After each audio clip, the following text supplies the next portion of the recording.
Hi class, in this next lecture, class number 2, we were going to talk about load analysis. As I told you previously, we have external loads. From external loads, we're interested in finding internal loads. How do we get to that?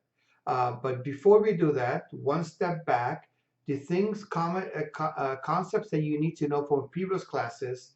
You know your strengths of materials, so I recommend that you do some refresher from your strengths of material textbook.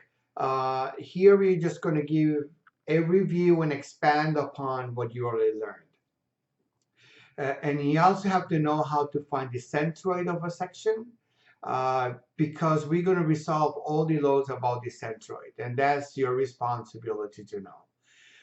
As we move on, so class number 2, and most of the material you can find it under my tab in D2L under topic number 1, load analysis. Here are the MATLAB files we will be using in the class. Here are my class notes, the homework, and the online video, which you already know because you're here. Okay, so as our discussion now, one of the things that you have to keep in mind, we're going to limit all our discussion to one-dimensional analysis only. That's the scope of this course. So you have some sort of boundary condition, as I told you last time, some kind of restraint, and another type of restraint on this side. And let's suppose we have the case of a beam and you only has point loads. This could be a loading condition. You can have a loading condition where you got a distributed load, and or maybe the distributed load is applied only over a certain region only, and you don't have distributed load anywhere else. But in most of the cases, practicality is that we have a combination of both. How do we analyze this when we have a combination? First of all, if we assume that we have small deflection, let me change the point to this. And we also have small rotations,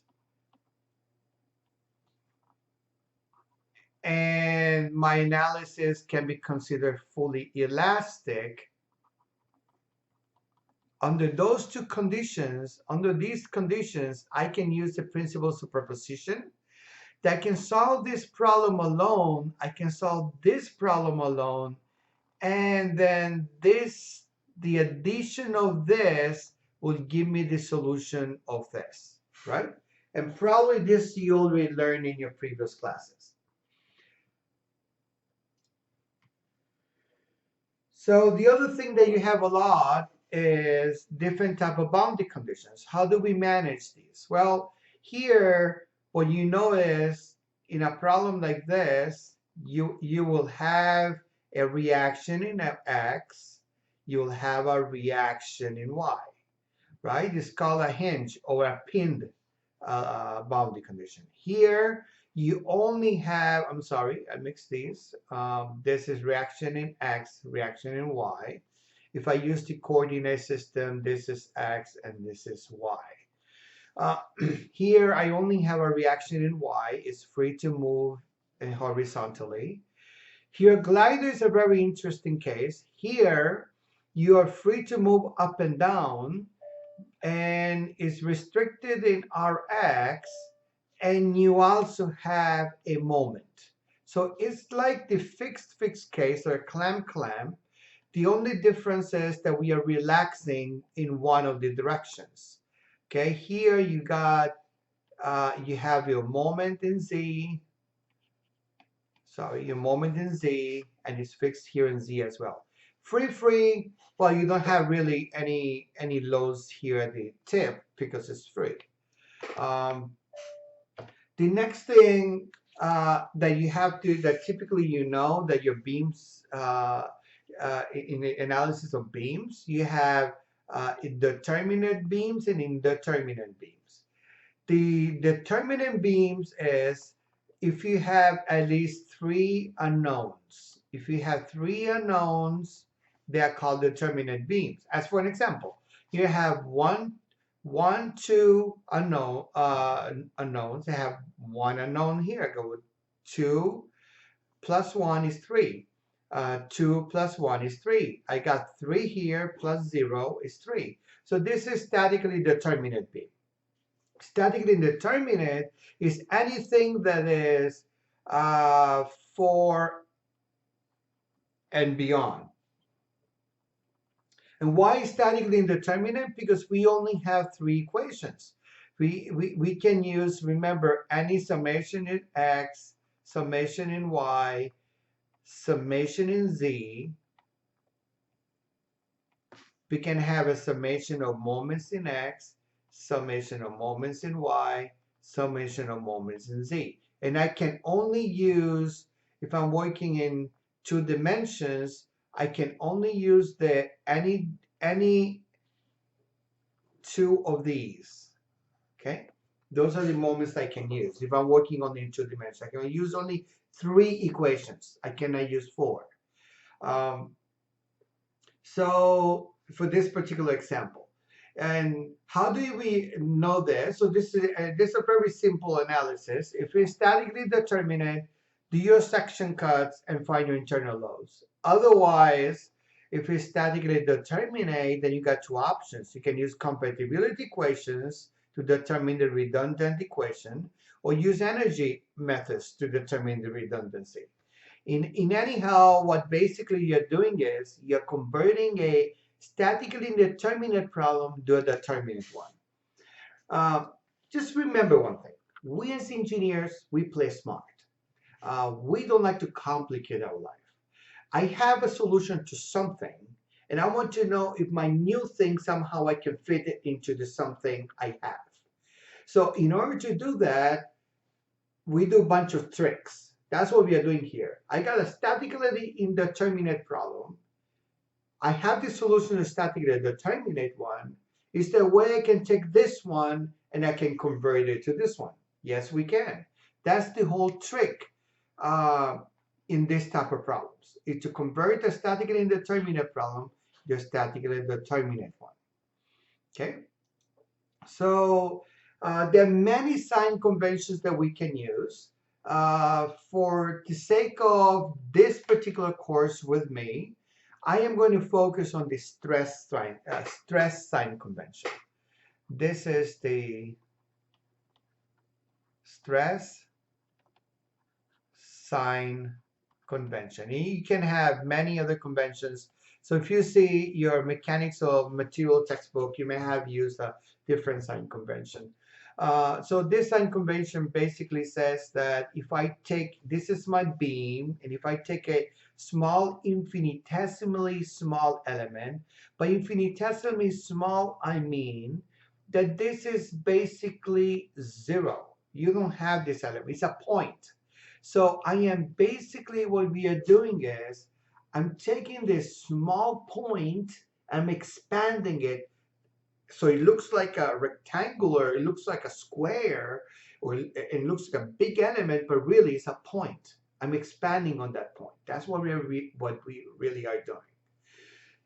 So with that said, because this is an elastic material, my loads cannot be the same. There has to be some differential of that load, and the same thing, there has to be some differential of my moment. This is because it's elastic. Okay, this is the consequence of being elastic material. If it was rigid, then the loads have to be identical. I want you to think about a case in which I got this. This is acting as rigid. So all my loads applied here, they are completely transformed there. But it will make sense if this is elastic. Now this is, think about springs. So it makes sense that if I apply a load here, what is experienced on this side will not be identical, because the spring absorbs energy, and because it absorbs energy, it's going to absorb some of that load, or it's going to release some of the load, depending on if you're in a tension or you're in compression. Okay, so that's basically what we are trying to do here. And the sign convention says that when I am rotating counterclockwise on this side, it's a smiley face. Um, and one thing that I have realized throughout the years is that many times they just tell you how to use the area moment, and they use many other, just use tables, but you really need to understand where the equations come from. So in order to do that, what I want to do is I want to give you a quick derivation where these equations that we are going to be using, where do they come from? Okay, so give me a sec. So I care for this equation and where this comes from. It's very simple. If I take a summation in y, okay, taking y positive here, that's equal to 0. And I say minus vy on this side. And on this side, I have plus vy plus dvy. And then my total load here acting in the middle would be plus py times d of x, right? So this is equal to 0. And you can see my y's cancel out, and I end up with dy is equal to minus py d of x. Okay, so if I divide by d of x on both sides, I get this equation. So that means that if I know my shear, I can find my distributed load if it was not a point moment. Otherwise, this will be 0. If I have this variation is, well, I take the integral on both sides. And if I take the integral on both sides, I get Vy minus the integral Py dx, and I'm going to have a constant of integration. That constant integration, I call it V sub 0. That is the constant of what happens at the beginning, and this is what's happening at the point where I'm taking my moment, this is basically representing what happens here in this next section. Okay, don't get scared by the integration. That's very easy. And what does that really do? Okay, so if I was going to do the same thing for the moment is very easy as well. And the moment says the following. If I take now a summation of moment about z equal to 0, I'm taking this positive. And I'm taking a moment about this point. So this cancels out. I don't have to deal with it. That would give me positive moment. This is negative, so it's minus mz. Let's take care of the moments first. Mz z plus dmz, okay? And then this will be plus this right here, vy, and the distance is dx. Again, remember, dx is basically a point. This is just re-exaggerating this. And then if you know, you have to find a midsection that this will be py dx times half of that distance. That will give you negative because it's going in this direction, minus py dx divided by 2 is equal to 0. So since this is almost goes to 0, one of the things that you end up here is dmzz plus vy dx minus py dx dy is equal to 0. Okay, so in this particular equation, since we are assuming this is dx, we are assuming this is very, very, very small, the influence of this is not considered because it's already included here. So you basically end up with this variation of the expression minus vy dx. That's where you got a minus, and this is how these two are related. If I integrate on both sides, then I would get the same equation as previously explained.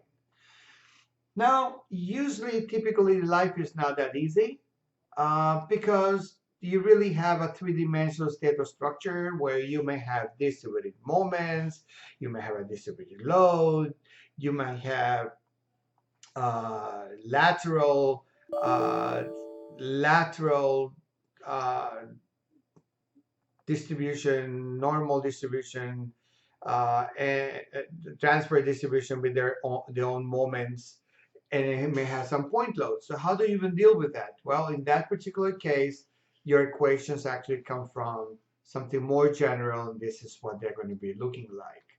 You're more than welcome to pause the video and take notes of these equations. I am not going to derive this, a simple derivation about each one of those axes. Um, in general, how I'm going to solve these problems, uh, the solution to these problems is very easy. It's basically a systematic process. You have the external loads, move all the external loads to the axis of interest, and then you remove all the supports, find the reaction loads, find the load where you're interested, uh, determine your axial shear and shear forces, and from there you determine your moments. So this basically concludes load analysis lecture, and all I have done here is just give you the theory. In the next follow-up lecture, I will give you the examples.